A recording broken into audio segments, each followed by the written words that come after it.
Өз көршілерінің бағал заттарын тонап қанжылатқан екі азаматтың бірі 1994 жыл туылған Ерлан Атамбеков, ал сыбайласы 25 жасар Дархан Түктібаев. Бұл екеуі келсе отырып Қаратау ауданына қарасты бірқатар үйлерге ұрлыққа түсіп, қолды болған заттарда төмен бағада сатып отырған. Түскен қаржыны өз қажеттіліктеріне жаратқан. Айта кету керек, екі сотталушы да бұған дейін сотты болған. Мәселен, Дархан өзге біреуге жарақат салған үшін шартты түрде сот болса, екіншісі ұрлық жасаған үшін жауапкершілікке тартылған. 188 бабының 2 бөлігінің 1-3 тармақтарымен мүлкі тәркіленіп 3 жыл мерзімге бас бостандығын шектеу жазасы тағайындалған.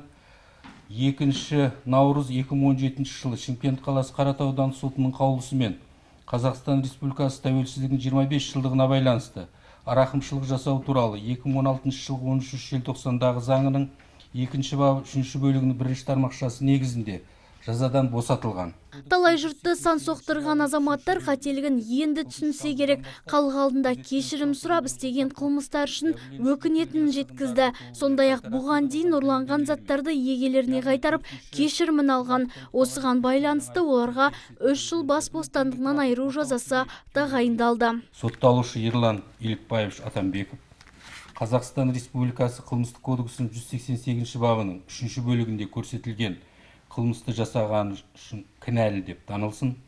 Қылмыстық жолмен табылған, не қылмыстық жолмен табылған қаражатқа сатып алған мүлкі тәркіленіп, 3 жыл мерзімге бас бостандығынан айыру жазасы тағайындалсын. Сотталушы Дархан Түктібаев Қазақстан Республикасы қылмыстық кодексінің 188 бабының 3 бөлігінде көрсетілген қылмысты жасаған үшін кінәлі деп танылсын. Қылмыстық жолмен табылған, не қылмыстық жолмен табылған қаражатқа сатып алған мүлкі тәркіленіп, 3 жыл мерзімге бас бостандығынан айыру жазасы тағайындалсын. Түктібаевқа тағайындалған жазаны қылмыстық атқару жүйесінің орташа қауіпсіздік мекемесінде өтеуге деп белгіленсін. Бұған дейін де Қаратау аудандық соты 6 рет көшпелі сот отырысын өткізіп, сотталушыларға жаза тағайындаған. Мәселен, тәртіп сақшысы пара алғаны үшін әріптестерінің алдында сотты болған. Нұргүл Жолымбетова, Мұрат Адинаев, Абзал Тұрабеков, ТВК телеарнасы.